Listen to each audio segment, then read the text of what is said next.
So our script is ready, and QTP should be able to identify uniquely the agent name dialog box using this line of code, and it should set the agent name as Ramesh.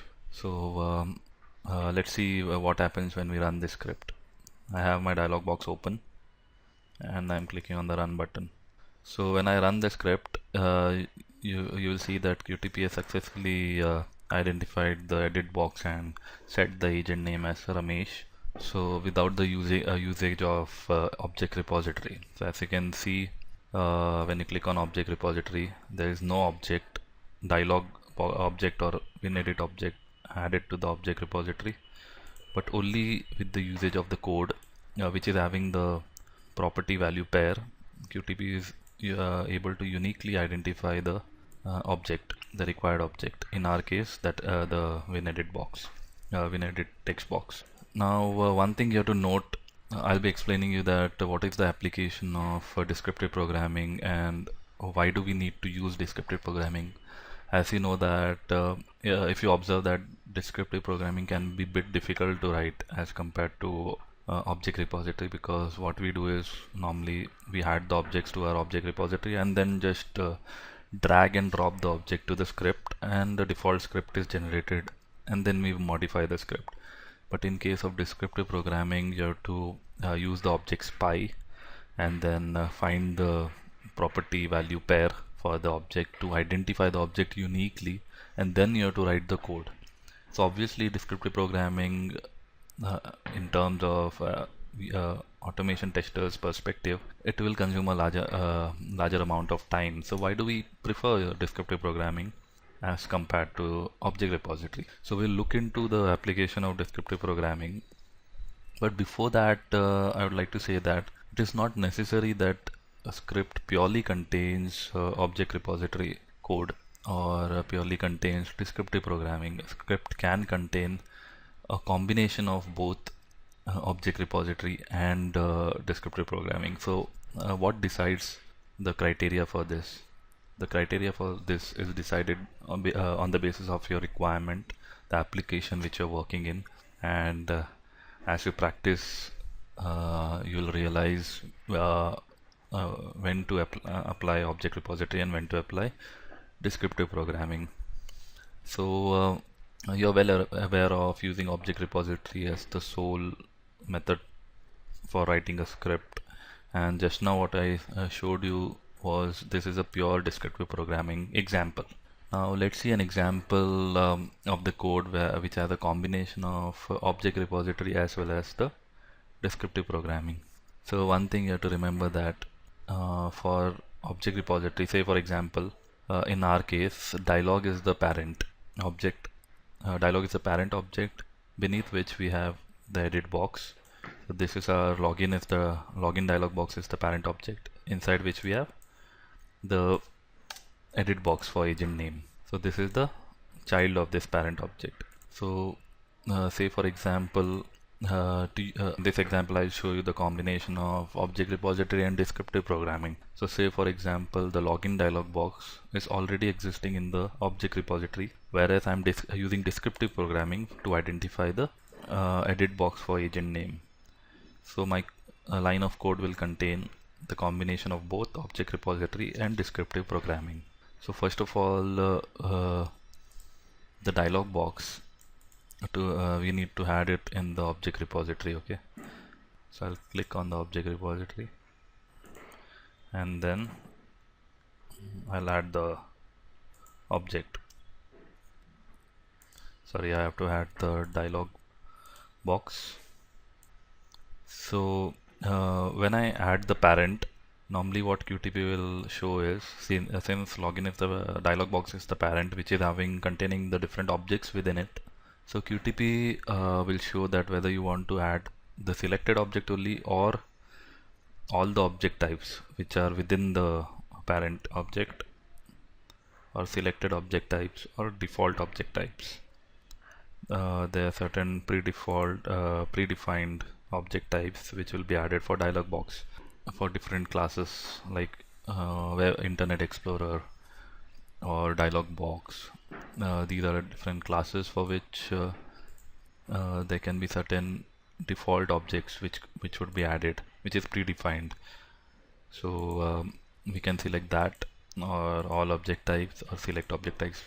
But since we want the edit box to be completely descriptive, whereas our dialog box has to be object repository, we have to add only the dialog box in our object repository and nothing else.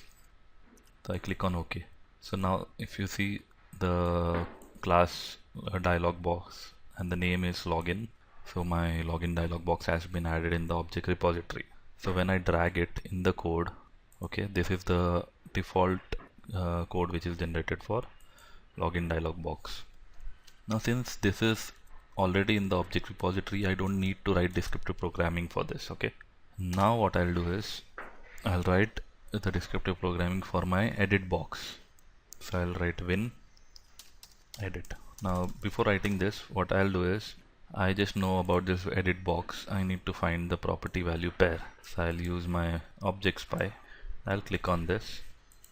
So I know that my win edit has this property value pairs displayed, and win edit, the first property, if you see class name, win edit is the name of the class. So whenever you write the code on your own, you have to start with your class name. So I have to write win edit over here, like it is shown over here, and then in the bracket you have to write the property value pair. So since it is dot win edit, and then in brackets I have to write the property value pair. Now this property value pair I had already shown you in the previous example, so we can just copy paste it and use it in our script. So everything is same, only difference between the first line and the third line is in the third line we are using the combination of object repository and descriptive programming. So again, let's say set name Suresh. I'll comment this part of the code and I'll run only this. This is my login dialog box, and let's see what happens. So as you can see, QuickTest has successfully added Suresh in the win edit box. Now one thing, very important thing which you need to understand is you can never have a parent in descriptive programming and the child in object repository. That is, I cannot have my win edit class in the object repository and dialog in my descriptive programming. That is, suppose I have started descriptive programming with my dialog box itself, as shown in line number 1. I'll just uncomment it. So as you can see in line number 1, if I have started descriptive programming from my first object itself, that is your parent object itself, then the child cannot be added in the object repository. So suppose even if I am trying to add the child, so my child is edit box, okay, I can try to add my child, but what will happen is parent will be added automatically to the object repository, and since parent is already in the object repository, we cannot use descriptive programming for it. So only thing you have to remember that in here, as you can see, there are two objects, after which we are performing some operation on that object. So there can be many objects, like inside the dialog box there can be a table, inside the table there can be a checkbox or something. So in that case the hierarchy will increase. Okay, I can show you an example. For example, suppose I want to add the object for this checkbox. Okay, so what I'll do is, so this is just a sample page which is having which is showing the employee details in the form of table. Now suppose I had object to, I'm adding the checkbox object. Now as you can see, the hierarchy is browser. Inside the browser there is a page, inside the page there is a web table, and inside the web table we have the checkbox.